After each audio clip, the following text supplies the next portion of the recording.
Hey everyone, it's Tiffy. Welcome back to the channel. Today I'm going to show you guys how I made this super cute watermelon towel. It was super easy to make and a lot of fun, and you can really make any type of fruit or whatever you desire. But today I chose a watermelon and I'm going to show you how we made it. So what you're going to need for this project is a round towel. If you can't find a round towel, you can also go to the fabric store and just pick up some towel fabric. That's what we did, and we cut it out into a circle. You're also going to need some RIT dye, so you can use the liquid dye. You're going to need pink, red, black, and green, or you can also use the powder dye. For an extra bit of cuteness, I am adding these green pom-poms to the mix, and also have a pair of gloves and rubber bands on hand.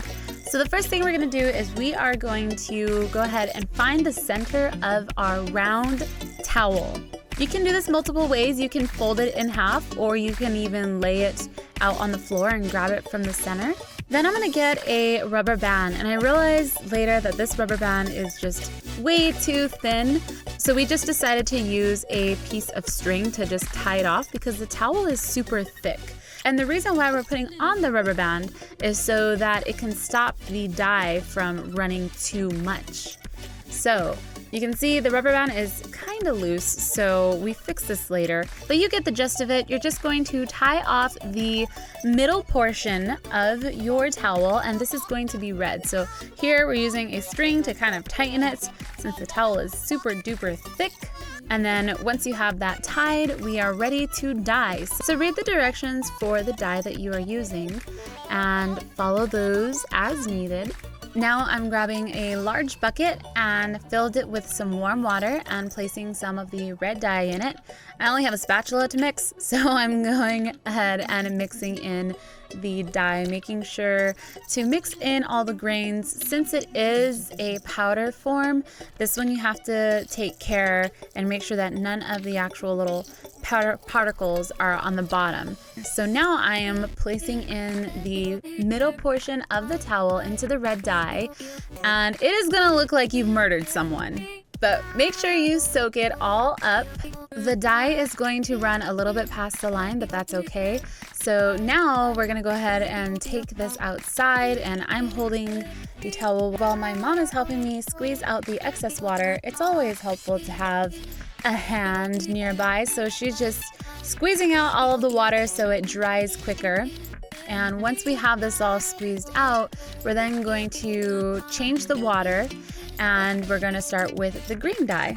So you don't need as much water for this one, and what we've done is we just tied off the bottom portion. So this is going to act as the skin of the watermelon, and we want to have a little bit of white portion in between the red and the green. So leave some white space in between. We tied this off, and we are now dipping it into the green water.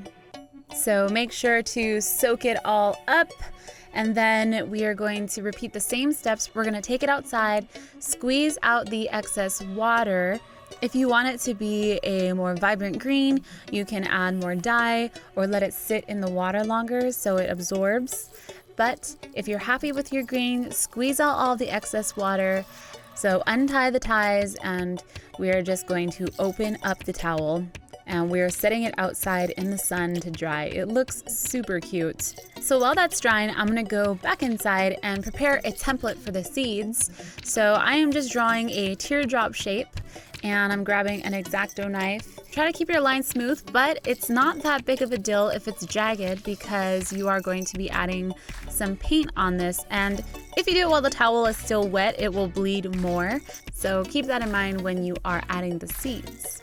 So originally when we planned this out, we were going to use black RIT dye for the seeds, but we decided that we wanted it to be a little more solid black color, so we're just using black acrylic paint. You can also add paint medium to the black paint, or you can just straight up add the acrylic.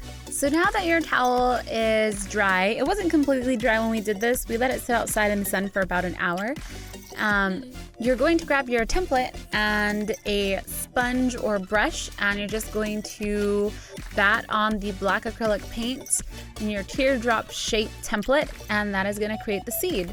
So you're going to continue doing this all around the watermelon. You can place them however you like. You can add as many seeds you like or as little as seeds as you like. You can also do a variation in colors and sizes. Get creative with it. It was super fun to do this and really, really easy. And once you're done adding the seeds, all you gotta do is let it dry. I'd recommend washing it before you use it, just to add a little extra bit of cuteness and decor. I'm gonna go ahead and sew on the pom-pom ribbon onto the edge of the watermelon. I think this adds a really cute touch. And once you're done with that, you are done. It's as easy as that. This was super fun to make. I would highly recommend making it with some friends or, experimenting with different fruit or round foods. I'm really curious to see how you guys get creative with this. So if you do this project, please tag me on Instagram or hashtag your piece of art with CreateCQ. But thank you guys so much for watching. I hope you enjoyed this, and I will see you guys later. Bye!